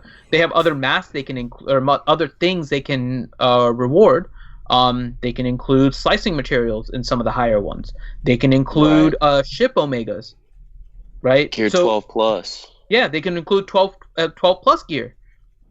And I wouldn't put a lot of it. I wouldn't make it so it's like a huge game-changing amount. But if they get 1 piece, 2 pieces per win, maybe 3 or 4, something like that, where there's not like a huge discrepancy between being in a top guild and a lower guild, because you don't necessarily want to keep on feeding the top, but you do want to provide them something. I think that would cause a better system. The territory war does need a revamp of the reward system. They need another tier of rewards for higher GPs. Or even you could do crystals too, because you get a good amount of crystals from territory battles. So put it at the top tier of territory wars for the people who have the 160 plus GP. Give them crystals. Yeah, that would definitely work too. And it would give a lot more incentive. Yeah. Crystals, ship omegas, I think those would be the easiest ways for them to move up. I know they don't want to throw off the Zeta economy too much by adding too many sources of it, which is fine. Ship omegas right now are fairly rare. And so ship omegas give them the opportunity to add it here and there and increase it slowly into the community so it's not going overboard. And that may be one of the easiest things to add in terms of reward. So something to consider with regards to that. So... yeah, I wanted to ask you guys because you guys are in MC3, right? So yeah, it's you guys are in one of the higher end guilds, and so I wasn't sure what you thought about maybe potentially expanding defenses again in territory wars, but in a better scale than what they did in the first release. No, I mean I like the bracket already the way it is, and remember last time they adjusted the bracket too, so. I don't want to go through that again. Well, it is what it is. We'll see. We'll keep on top of this. So, all right. Oh yeah. I am glad Crum addressed it, and it looks like they're trying to get us more details about the matchmaking because that's always been a question. I know they wanted to keep their algorithm a little bit proprietary and not really reveal all of it, which is fine. I understand why they're doing it. But at some point, I mean, we need some communication about it because it is starting to get to the point where GPs are getting too high and that discrepancy is just getting more and more. Right, like going back to when they said that they didn't want to reveal the formula in a sense. I get that. I totally get that from their perspective. And, it just shows how the communities expanded it in a sense, right? Like, like you said, shuffling GP and empty GP and, putting the right roster into your guild makes the biggest difference today. So, all right, yeah. Let's move on to and then I'll give a shout out to the devs as well. They've been really, and I don't want to necessarily just hone in on a couple of people, but more visibly than not, Crum and Carrie, since they've become more visible in the community, you can tell that there's been kind of a difference in the way the communication has been going with the community. Yeah, and involvement. It's not always good news, but it's always news. They're telling us something. They're not leaving us in the dark, right? And I think they made a good effort. I mean, we mentioned it before. You can build a lot of goodwill with the community with some of this stuff. And if something bad happens, we're going to get angry. You're going to possibly get a Ranger rant. But that doesn't mean we think. I mean, that's just par for the course, right? We criticize what we think needs to be criticized, and we compliment what needs to be complimented. Yeah. But the fact that they're communicating has brought a lot of goodwill with the community recently, and I think that buys them maybe one not so massive mistake moving forward. Oh yeah, just like Finn said, a huge shout out to the devs, man, because you see them in the community on Reddit. Posting on the forums. Don't make Chewie a legendary. Yeah, and then you see C-3PO, sorry, not Chewie. Chewie's already legendary. Too late, Finn. You even see the developers in like YouTube chats now lately. Like you see Crum and Carrie, all them interacting while everything's happening. It's great. Mm-hmm. All right, next story. Old Daka Zeta refund. Hi, Holotable Heroes. Today we are returning the old Daka Zeta to all players who have had her Zeta. By approximately 12:30 p.m. Pacific time, this was back on the 27th. Just on the 27th, yeah. You will receive an inbox message with all materials used to upgrade her Zeta. If you do not receive this inbox message, restart your game and this should fix any issues. Alright, so all of you guys that had Daka Zeta should have gotten your Daka Zeta or your Zeta back. Mm-hmm. And if you haven't, then you can you should have restarted and gotten it back. And if you still haven't, then you can go ahead and open a ticket with the help desk and you should get it back. But I haven't heard of anyone not getting it back. That being said, bigger question, should you Zeta Daka again? And the answer I would say is probably not. No. Yeah, same. It's a nice Zeta. It's still a decent Zeta, but it ends up being one of those nice Zetas that are not critical. Maybe in the same vein as your Vader unique Zeta type thing, where it's a really nice Zeta, prevent turn meter gain and all that stuff, but you could easily win without that one. So, yeah. Okay. And I've seen a lot of those questions. Do I put the Zeta back on Daka, especially with all the new characters and stuff coming out? Nah, Yeah. just hold. Nah. Well, it's like you got all those people who got the refund. Most of the time that I've heard, people getting the refund put it on Chewie right away. So that tells you, it's not a necessary Zeta anymore. For one, it's a big plus for territory wars, in my opinion. And other than that, I mean, maybe if you're running the Nightsisters in Arena now too, because they're resurfacing a little bit in the Arena.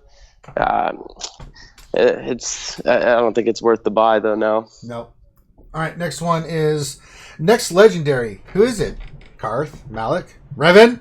Revan. So we're getting into, again, if you guys haven't, the forums are more of their like super official posts, but the devs Top are said on Master Chief. Oh right, hey, there you go. Yeah. So the devs are on the Reddit, and they actually have a lot of fun on the Reddit. So we follow their responses and stuff on different ones, and some of them are just really fun. So that's what these ones are. Yeah, they're just kind of going back and forth with the fans here on this one. So, Master, Revan, Master Chief. I know, right? Revan. But yeah, if you haven't checked this one out, it's pretty cool. They do say some fun stuff. Padme, C-3PO, Master Chief was the funny one. Or CG Top Pat put that in there. And then someone put, wouldn't have even been mad at that. We get Master Chief, like, wait, Does that mean Voltron and lied over next and we get Master Chief Dr. Finn? I hope so. It's a good call. Oh, you can't put in one without the others. Nope. No, you cannot. Hell, throw in a He-Man and you got yourself a road victory. All right, next one is 4 grizzlies and a polar bear. Picture says it all. I do love that team comp. No, but, it's a pretty fun team comp.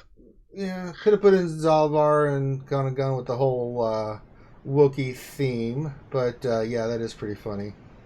That is a great photo, though. We have Chewie. What the hell? Draw some more Chewies! I wonder what Han thinks about having 4 Chewies. More Chewies are better. Listen, Dr. Finn, I've had enough of your lip. You sound like Winky's father. No, I don't. All right, last one. Let's see. Let's make this happen, CG. So we have a bunch of text messages here. My main man. Takes a while, LOL. My first 7-star ship. The ship is sick as well. Has a ridiculous evasion chance. I will still get Phoenix ship shards when I can, but when it comes to getting shards for other ships, I'm just getting Darkside, mainly Empire. Yeah, you want to get the Tarkin ship level for the Zeta challenge. Imagine if they made a little Death Star ship, would be proper cute. And then there's a bunch of stuff. See, more of a death golf ball at this point. It would That's the be CG if you top made a hat. mini Death Star. A it mini pretty much Death would be Star, just- 1/8 the size, Dr. Finn. Yeah, I mean, it would be a golf ball. We've cloned a Death Star. Just 1/8 your size. Your stock is rising, number 2. Hey there, mini Death Star. You hungry? Want a hot pocket? All right, that is all the news for this week, Dr. Finn, Medicine Woman. We did it. We got through all the news. Any update on Tits McVenom? I don't think so. Mr. McVenom is traveling for the conference, so she's watching the girls. So I think that's why she's not able to join us today.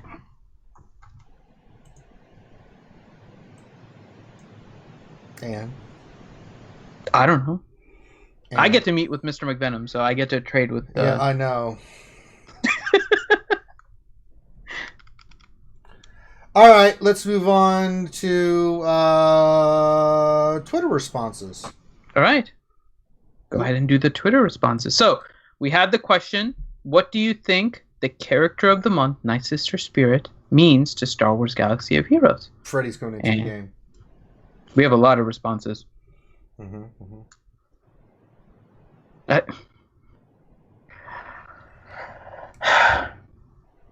is that for? The first response is from McVenom. And she puts 2 points in there. Okay. The first one is Grim. Why are those even a thing? Understandable. I can't.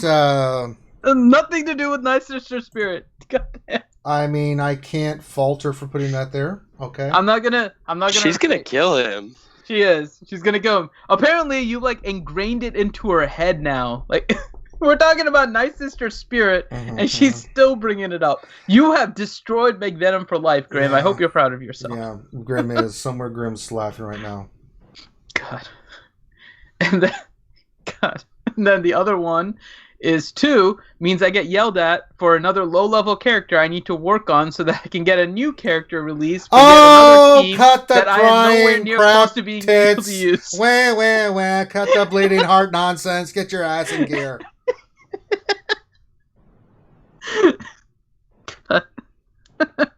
We all have characters that we're farming and gearing and farming and farming. They're just farming and gearing fit. I'm all right. I'm okay. Leave McVenom alone. Leave her alone. All right. So Grim says to read his reply to that, and then said she has replied to his reply. Wait. Hold on. Make sure it's PG appropriate. I don't see their responses to each other. Hold on. Because I'm not seeing it as a chain. Did you actually chain it correctly? I don't know. Maybe it's further down? I don't know. Because I see Grimm's. Grimm's is the dirty ones. I'm not reading it. Well, no. I mean that goes without saying. I mean, I just said that. I mean, so Grimm wrote that it means the Night Sisters are next to get those things. He didn't write those things. He said the thing. I'm not going to say it. Yeah. Grim, you're going to get banned. McVenom is going to kill you. You're going to get on a timeout, buddy. And I'm going to let Tits do it. McVenom's going to kill you. Yeah. I'm probably going to say it. McVenom's going to kill you. All right. Next one. Silverbolt. Nightsister Werewolf and Nightsister Creature from the Back Lagoon are coming. Get ready. There you go. Okay. Nice old reference to some monster creatures. There you go. Kev-B1 Jernobi. Nightsister Spirit represents all the players who ghosted the game after the Chewie. Damn. Oh, snap. Damn. There are a lot of angry people. Let's see. Tony Clutter. It means someone is creating a diversion from the real goal. Oh. A diversion. Science. It could be. I mean, they typically don't. They typically don't do a diversion. The character of the month has typically been on point in some way, shape, or form. Now, it might be a kind of a reference like Rolo to Chewie was. Sure. but they've typically been on point with trying to give us an idea about what's coming in the month with the character of the month. So I don't think it's necessarily a diversion in this case. Although we still aren't sure if there's going to be a solo character coming. That's still a question. Next one from Helenix. More warm blankets, hot cocoa, and salty tears. I don't know how, but I know what the end result will be. Okay. A 9-hour Ranger stream. Oh, there you go.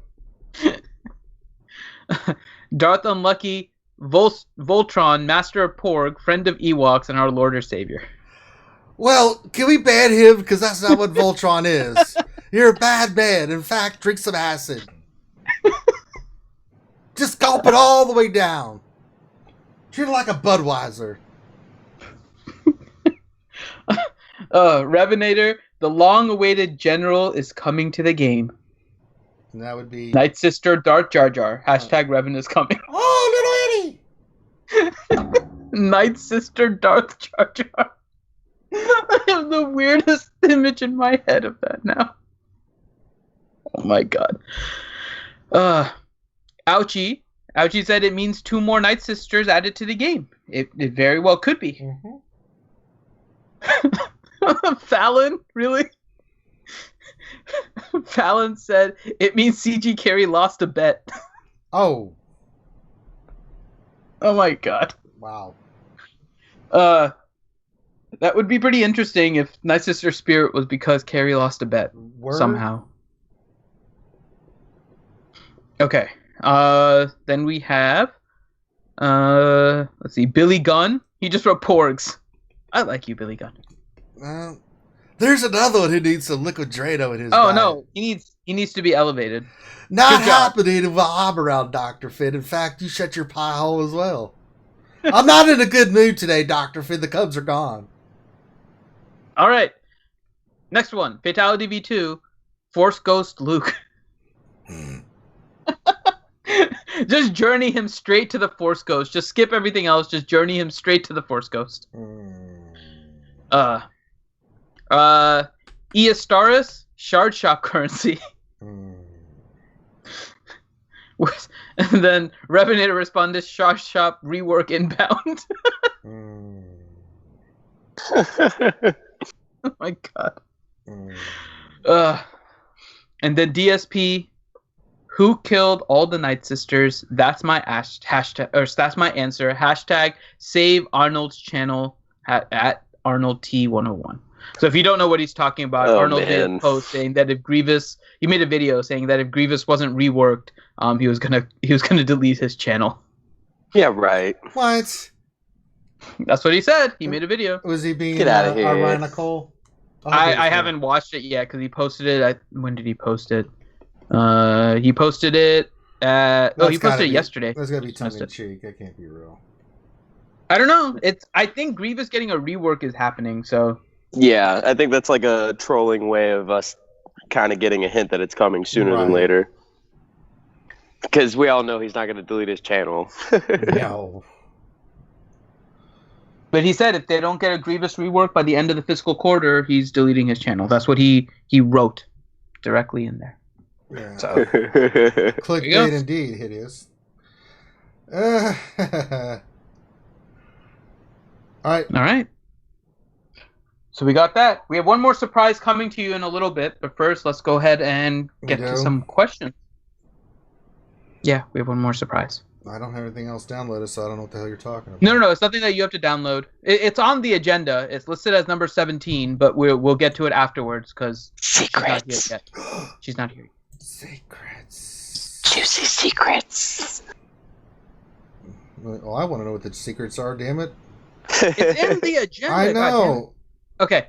So do you want to read questions and I'll start popping them into the Discord? I already have some. Oh, yeah, why don't I just do everything, Finn? Let me just pull up Discord. Crack the whip on Ranger. Man, he has been a lazy butthole lately. I'm grabbing all of the questions from Nightbot. You want to grab the Nightbot questions? No, I don't do anything. I'm doing everything else. It's fine, Finn. Okay, so you can grab Nightbot too. Your true nature is being shown live throughout the land. All I hear is wah wah wah Well, you need to wah, quit. You need to what? and it's not Xylo's baby. Yeah, it's pretty much Finn every night. Stick the pacifier in your butt and play with your port. All right, let's see here. Questions for today. Let's start here with Hellenix. Question. Hello. Really, Hellenix? My name's Hellenix, and I'm a one famous Wookiee event survivor. I was told that there'd be warm blankets, hot cocoa, and virtual hugs. My ordeal lasted 5 days. Am I right? Am I in the right place? Well, you are. Virtual hugs. Finn, go hug Hellenix. I am giving you a hug. I'm hugging my microphone instead of hugging you, so that's as much as you can get. Mm-hmm. Virtual hugs. I don't have any cocoa on me. I don't have any food on me. Nathaniel Morgan, question. Is Phase 1 too easy now? If so, should they nerf Newt Gunray? What? What did you say? Phase 1 has become a little bit easier with being able to predict Nihilus's actions a little bit more. But I think it's a what does that have to do with Newt Gunray? Well, because Newt Gunray always gets a nerf Right. as a result of anyone hitting. Wait a minute, that Chewbacca event was a little too easy. That's it! Give the axe to Newt again. Please, Lord Sidious said no more nerfing! Finn Kyrell, question for Finn. How do you still have a higher GP than Ranger after all the whaling he did during the Chewie Legendary event? # not free to play. I know why. It's not because he's free to play. Or not free to play. I just know how. Finn's a doctor. Yeah. Monopoly money. DSP question. Are the devs going to let Arnold delete his channel? It's not up to them. I still imply that crap. It's not going to happen. Yeah, Grievous right. is coming, and it's probably this month. Eric Estrella question. Do you guys think there's another legendary event that involves Separatists or Nightsisters for this month? Nope. If anything, it's going to be solo characters, I think. Be something related to 3PO. Matthew Richmond question. How about R2? Do you think they won't have him in the hero's journey? Correct. I don't think he's going to. I think he's used for the first part, so they're not going to use him for the second leg. Yeah, at this point, I'm completely at a quandary of what they're doing. Doc Ariat question: Finn, did you see this Reddit post? How are you with languages? Revan confirmed. Oh my No! god! I saw that post. The how are you with languages sounds like 3PO, right? No. So it's not. Okay, so it's actually not C-3PO. It was actually said by a different droid to C-3PO and R2 when they were coming into the intake of I can't remember all the details now, but they're at a little desk with the other droid. It has nothing to do with C-3PO is just who they're talking to, but it's an E something droid, or rather Grim posted it in the general You're chat. You're talking about the scene from Jabba's palace, right? Correct. Yeah. EV-99 is the droid that is the supervisor. Yeah. So he's the one that actually said it, but he said it to C-3PO and R2. But going back to the question, it's more the fact that I mean, it's not Revan. So if you see the post is like the silliest thing ever. It finds this one segment of a conversation in I'm assuming it's KOTOR, and they just circle it. So the conversation was Karth in part of his dialogue saying, "Sai, I knew you wouldn't understand where I was coming from. Let me try to explain. You've got the skills of an elite commando, and you saved my butt more than once." Between that and quote your facility with languages, and they're basing it on that's Revan. It's not Revan.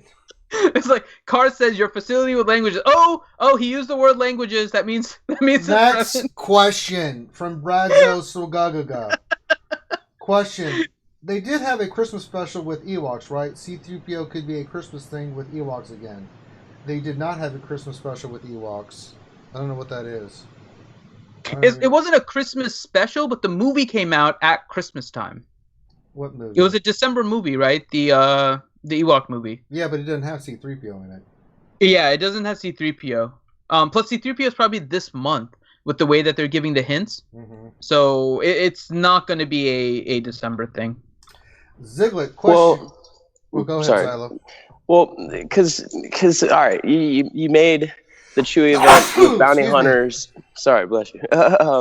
The Chewie event, you needed bounty hunters, right? But everybody had bounty hunters already, so you had to gear them and have certain characters, right? So now you got this faction that's already been in the game for however long that you could actually invest in late game, end game players, Ewoks. They're great in territory wars. So it would make sense if they made him a legendary character that something like Ewoks would be the faction because they're underutilized, overlooked, so that would be my only reason why I could think it would be Ewoks for a legendary. I better not be. That's all I'm going to say. It makes sense. Don't get me wrong. It makes sense, but it would be an awful faction to make for a legendary. I love Ewok. Yeah. But they are not a highly geared faction. People are doing it mainly just to get Wicket. And even that, people aren't really using Wicket. They're just trying to get him to 7-star. Yeah. Well, like check out for example, I hate to call him out too, but like Miss Pass, for example, game changer, end game player, you know what I mean? But he doesn't have the characters to finish the Wicked event, right? So, long term, not everybody's worked on their Ewoks, even though they have 5, 6, 7 starred, right? Right. So it's just something to kind of, I'm not saying go and put your Ewoks up to gear 11, gear 12, but it's just something that you could speculate on, right? You will get a Ranger Rain if that happens. I mean, I like the Ewoks too, and I've been thinking about investing in them long term just for territory wars. But I mean, they're not a priority, and people have so much of this stuff that they have made a priority. Right. Now this makes them a priority in a sense if it happens, right? But it should not be that way. You should not force people to... It's one thing, people should be allowed to somewhat gear the characters they want, but the other problem is that they've created such a smorgasbord of all these characters that you really have to have that take priority for gear. It really sucks when you make them have to stop and go back to a faction that, other than this, will not be used. And you're like, I mean, yeah, they do. Do they have some uses? Yeah, they can be good, but they've also given no hints, right? Yeah, they've always given hints for legendaries to what was going to be coming down the line. Even with Phoenix was probably the worst one. That was because of the short time frame that you needed in order to get them done. But even then, they gave you the hint with all the Phoenix characters coming into the game that, okay, there's a high likelihood that there's going to be something with Phoenix. We were saying the same thing about bounty hunters. They're introducing all these bounty hunters, right? So they're trying to get everybody to push towards bounty hunter. They're trying to push bounty hunters into the meta. Why are they trying to put bounty hunters into the meta? Well, there's an event coming up, so there you go. They've done nothing with Ewoks. They've done nothing with Jawas. In fact, they've decrease the usage of Jawas as a result of moving the mod challenges. And so including Jawas or Ewoks would be a really poor decision on their part. I don't think they're doing it. Again, I think it's going to be a marquee. Everything with what they're doing lends itself to it being a marquee. Right. Well, and one more thing too. It's just, the characters are already sitting in mostly all 3 of our rosters, all the Ewoks at 7 stars, right? So I'd rather it be a gear check than you have to be able to pay for whatever characters you need to get through the event, right? It'd be better off the legendaries, the way that the Chewie event transpired, right? There was communication, there was a heads up, you had time to work on the bounty hunters for months, and now it's okay, well, let's kind of touch base on what this next legendary event's going to be, what it pertains to a little in advance, and then go from there. Because I'd rather it be a gear check than you have to pay for marquee characters to get them to 5 stars, right? So, all right. Next question from Ziglet. Question: did I make a mistake by going all in on KOTOR and leaving young Lando at 5 stars? Nope. That's a good move, actually. You have Lando at 5 stars, and some legendary comes around. Then there you go. Yeah, same. I stopped at 6 stars for all the solo characters except for Lando because I'd rather be farming Bastila, Jolie, Zalbar, Nest. You know what I mean? All those characters are way, way more interesting than Lando, right? Young Lando, I should say. So. Well, but I understand his question. He's going for KOTOR. I agree that's a good faction to go for because what we suspect is coming down the line. So you're not wrong. Thank Kyrell. Question: why is Ranger jealous that Finn is hanging out with everyone? Did Finn go visit you for a whole day and played with your PS4's joystick? Well, first of all, it was an Xbox, so you got that part wrong. And it's not a jealous thing. I don't care who he goes with and hangs out with, but when I'm left holding the bag and doing all the goddamn work, that's when I get pissed off. I'm abandoning him. Pretty He's having much. abandonment issues. He's hanging out with Mr. McVenom, and I'm sitting here with left holding the bag. But Just a He little. got me. I'm here. what are you going to do to help me, Xylo? Just sit there and look pretty? Thanks. That's why No, you're I laugh. I laugh. Yeah. Thanks for nothing. I'm here for you, brother. Hellnix question. How much Vaseline will we need for this C3PO event? May I get a Ranger rant? They're my favorite. Also, hashtag blame Finn. Well, you're right on a lot of stuff here. Let's see what they do. Let's see I what think they it's going to do. be a marquee, and then there's going to be no reason to rant. Revenator. Skipping that. Nope. Submit as the answer for the Twitter question. Hellnix, question for Ranger for fun if there's time. Can you do a Fox commercial? Faux, like a fake commercial. I'm sorry. Faux commercial for Vaseline as a sponsor of the RSG livestream. LOL. Yeah, we could do that. Darth Unlucky question. I hit a 330 shard for Django today. First pull. I'm trying to come up with the optimal lineup for him in the raid and Territory Wars. Thoughts? Well, first of all, you need to change your name. You are no longer unlucky. That is ridiculous. You're Sir Loki number 2. Yeah. Yeah, right. Sense you should be Darth other Loki. Well, optimal lineup is Django with Emphas, and then you can go Boba Fett, Bosk, and Dengar, and just wreck. The team's disgusting. Yeah. Very much so. Darth Kev's STR. Question. When should you try to find your shard chat? How high do I have to be? If you can consistently stay in the top 50, it's when you start climbing to that top 20, right? That's when you want to start poking your head into your shard chat and trying to figure out, where it is, and that kind of stuff, and then being a part of it. I don't know the site. There's a site for shard chats, Finn. You can help me out here on this one. It's a SWGOH Life, I believe. SWGOH.life. So go there, and then you can find your mates. But if you're in the top 20, then definitely do it.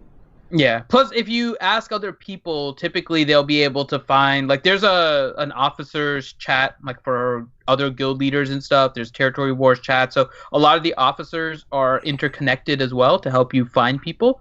But again, depends on how old. I'll mention it right now. I know we get on this conversation and get distracted, so we don't need to go any further than what I'm going to say. It depends on how old your shard is. When you're actually entering in the top 20 for the first time, how many people are in your payout? There's different scenarios that go into whether or not you're able to get into your shard. So, yeah, and then one more thing too, from a player that's never had a shard chat or whatever like that. It's just from what I've heard, they're so overwhelming and overpopulated now. It's hard to even get a good spot in the top 20. So you just climb on your own. Only in older ones. That's what I was saying. Yeah. When you started playing, it makes a big difference, because if you're on a day 1 shard and now suddenly you're trying to get into the top 20, you may have some resistance in you getting into the top 20. Well, you have to prove that you deserve to be there. If you can do that and stay consistent with it, then and you're cool about it, they'll let you in. But they're not just going to hey, I'm here now. So just play the game. The political game when it comes to it, and you should be fine. All right, Thing Cairo question. Why does Akbar in the game look so dry? I thought Mon Calamari were supposed to always be a bit moist. That's a good question. That's a good question, Finn. In the game, he does look a little dry. I think he needs some moisturizer. I think he just said that for the last word, thinking that McVenom was going to be here.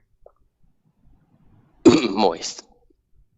You're all going to die. That's all I got to say. You're all going to die. From what? Lack of moisture? Everybody gets I one. am not saying the word. Let it be known, I have not said it. I'll say it. There you go. Moist. There you go. Thank See? you. Thank you, Alchie. Hey, Ouchie. Hi. Kazakagi too Surprise easy. Ouchie has appeared. Let's see here. Question from Kazakagi too easy. Question: when will we get another episode of Grande's Love Corner? check in for the lunch stream. He seems to go off on tangents like that during that time. Yeah, like today. It was a good. You can't argue with the advice he gave. Oh yeah, totally good advice. The love doctor is in. Elliot Worsfold question: do you think that KOTOR Legendary will need as much gear as a Chewie event, or will it go back to being the standard Gear 8 requirements? Well, first of all, there was never a Gear 8 requirement. Thrawn was actually a much higher gear. We just Gear 10, I think it was listed as. Yeah, so it's not going to be. It's going to be Gear 10 plus. Will it be as hard as Chewie? Probably get dropped down to 10. I don't think so. So part of the reason why I think the Chewie event was so hard is because there were so many of the day one bounty hunters that were utilized. Not to mention the fact that bounty hunters were needed for territory battles for that particular mission. There was a bounty hunter event that would pop up, right? The galactic bounties, where you needed your bounty hunters in order to get like different stuff. So they have been hinting. And they have been useful in territory wars and potentially in arena, but mainly territory wars, right? So they have been giving you basically every hint in the world to work on your bounty hunters. And 4 of the 10 of them are pretty much day one. Dengar and Zam came out relatively early compared to the other ones, right? Compared to Bosk, Embo, Orasang, and Django. So you have a lot of early characters, and that's why the gear was more appropriate with this one, because they've emphasized its use. KOTOR is a relatively new faction, and expecting people to get them to gear 12 would be ludicrous on their part and completely turn off the community. Like, it's one thing when it's bounty hunters because they've emphasized it so much. Like, you can say like, okay, well, I just didn't work on my bounty hunters, but I know that they're useful. You can't say that about KOTOR. KOTOR has not proven itself to be a useful faction, minus a few characters here and there. Right. And I mean, like Bastila and Jolie and Zalbar will carry you through that event, whatever it'll be. So I mean, it's a matter of, and I'll give CG credit for this. They've matched these up with the expectations set by the community relatively well, right? So again, bounty hunters, they've given you like every hint that you should work on the bounty hunter. You don't have to, but they gave you basically every hint. Back when Yoda was there, Jedi was the big thing, and you were working on those. Emperor Palpatine with the Rebels, and you had the Empire characters for R2. Like, all of these are characters that players were largely playing. And then when you got to Thrawn, I mean, it was hard, but you could do it with lower geared characters. Gear 8, Gear 9. Gear 8, Gear 9 doesn't require a huge amount of gear, like the higher end gear, the Carbantes and the stun cuffs and the stun guns and all that stuff that you're trying to farm. Adversarials. Yeah.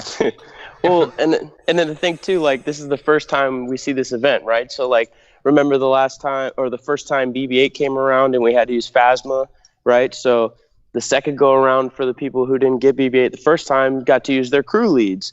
So now come back with this Chewie event when all these bounty hunters are farmable.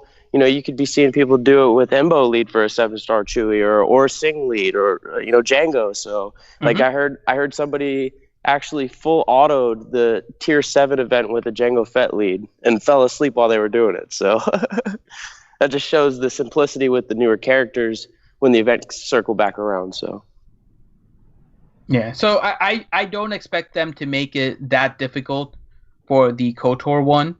I would expect it to be base level purple, which is like Gear 8, Gear 9. All right. Ibong Hard question. Anyone want to bail on the rest of these questions and go get high? Go for it, brother. Want to get high? Yeah, want to get high.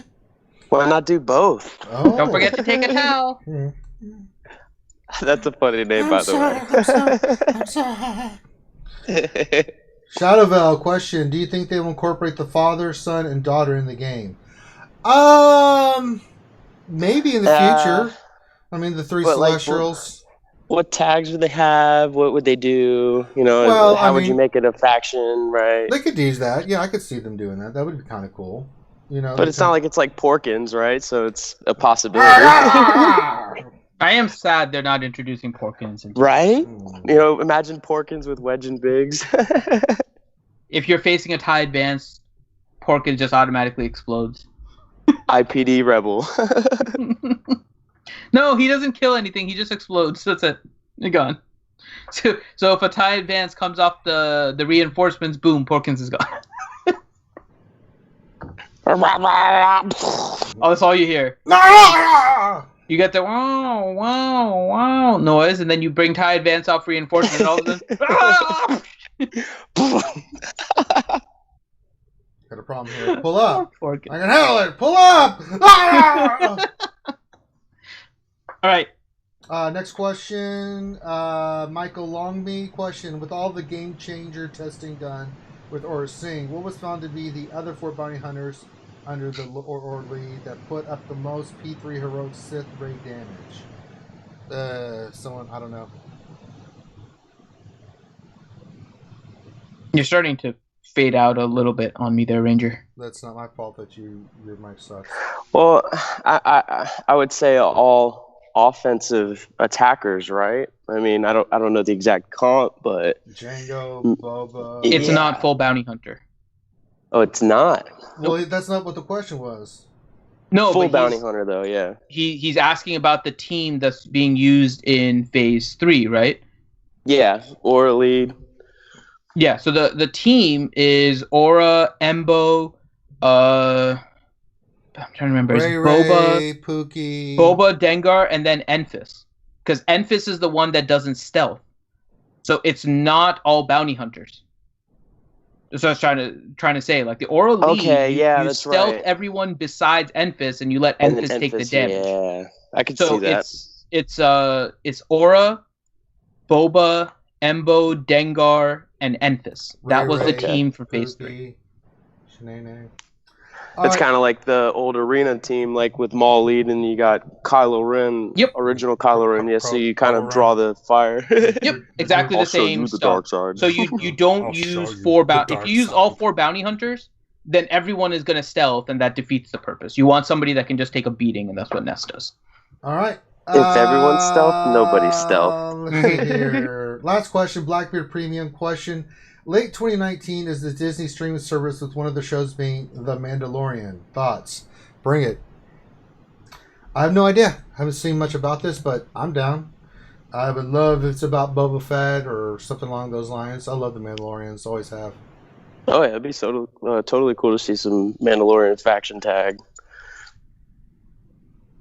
Hashtag I blame Finn. All right, that's all the questions and stuff. We are through everything. Dr. Finn, Medicine Woman, what is going on here, my friend? All right, so I'm going to do the closeout here, and make sure you guys stick through all of the stuff that we have to say, because we have a special surprise for you at the end.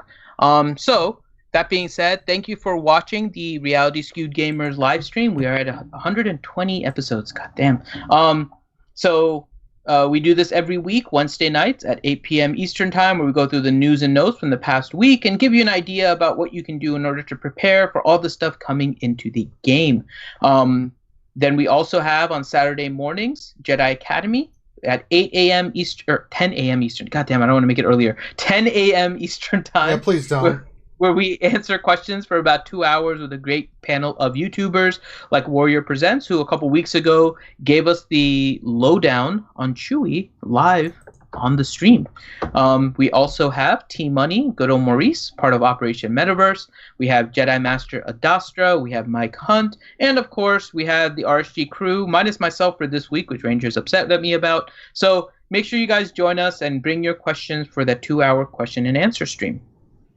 We also have Monday through Friday at 12 p.m. Eastern Time. We do the RSG Lunch Hour, where we do some roster reviews. We have some fun and try to entertain you during your workday, during your lunch hour in particular. And then we have different other games going on during the week. Tuesday nights, we've been doing Tuesday Night PC Gaming. This past week, we did a new game called the Never Split the Party game. It's like a Zelda-type RPG 4-player game. It's really fun, actually. It's in early access, so there's a few bugs here and there, but overall, it's pretty fun. We also have Battlefront 2, which Ranger does. We have Dungeons & Dragons, which we do on Sunday nights at 5 p.m. Eastern Time. And so for all the live streams that we do, make sure that you guys subscribe and hit the bell for the notifications. I know sometimes you guys don't get the notifications. We can't really do, unfortunately, much about that. But most of the time you get the notifications. So hit that bell so you guys can get notified when we go live. Also, make sure that you check out our Twitter page. So when you do Twitter, it'll tell you about that. And I think that covers everything. And so, oh, you guys are asking about Mega Man. I did do Mega Man this past week, and Mega Man is really fun. I'll pick it up again with you guys soon. But like I was mentioning, I'm going to a conference tomorrow night. I'm leaving, and I'll be back on Sunday. So maybe on Sunday we'll do it. That being said, thank you all for joining, and we have something special to close out with. Last week, Miss McVenom was going to read something, but unfortunately we kind of forgot as the stream was wrapping up. She read it on Discord for those of you guys that were there. We had a little after party type thing, and McVenom read it for everyone there. But while she was reading it, she said Ouchie has a better voice to read it. So I now present to you, as we close out, 'Twas the Night Before Chewie with Ouchie Dumpling. With Harry Carey offering insight. No! You shut your pie hole, Finn. I'm going to contribute. Loki will choke you through the computer. He's got to come find me. The sexy Buddha is no match for my domination. Where is the sexy Buddha anyway? Well, he's not here, so screw that hippie. It's a shame. And Tits is full of it because there's no way that my voice would read this better than hers. I don't know. She's the master. It's like a warm glass of milk. But I appreciate her compliment. Okay, so this is a shout out for all you people who slaved this week doing the Chewy event. I was one of them. I just got him 7 stars today. Oh, so. hey, congrats on that. Anybody still working on it? You got a few hours left, right? Gotta help you. Keep trying. You can do it. So, 'twas the night before Chewy. 'Twas the night before Chewy, and all through the cantina, many creatures were stirring, even a mouse droid. Wait, that doesn't rhyme. Quiet. Shut up, Finn. I'm offering insight. The wallets were hung by the bar with care in hopes that RNG soon would be there. The whales were nestled all snug in their beds, while visions of AoE Dispel danced in their heads. And Zam in her weird helmet hat, and I in my cap, had just settled down our galactic bounties in time for a nap. When out in the cantina there arose such a clatter, I sprang from my booth to see what was the matter. Away to the holotable I flew like a reworked 100-speed zombie, turned on the game, and readied my credits. That doesn't rhyme either. What's going on? The neon lights on top of the dingy old table gave a luster of regret I tried quickly to forget. When what to my bleary eyes did appear but an OG Chewy, the only one we hold dear. With a bandolier so shiny and new, I knew in a moment it must be Big Chew. With a little lower than average speed he came, and the meta he challenged and called them by name. Now Treya, now Nihilus, now Scion and Sith Trooper, on Palpatine, on Thrawn, on Bastila and Yoda. I have come to the porch, to the top of your wall, now retreat away, retreat away, retreat away all. As TIE fighters that before the Falcon fly, when they meet that obstacle and are blown out of the sky. So up to the table he flew, ready to be activated, just begging me to, with a kit full of toys and help for Han too.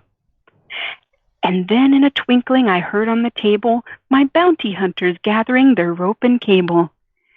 As I drew in my head and was turning around, out of the stars Chewy came with a bound.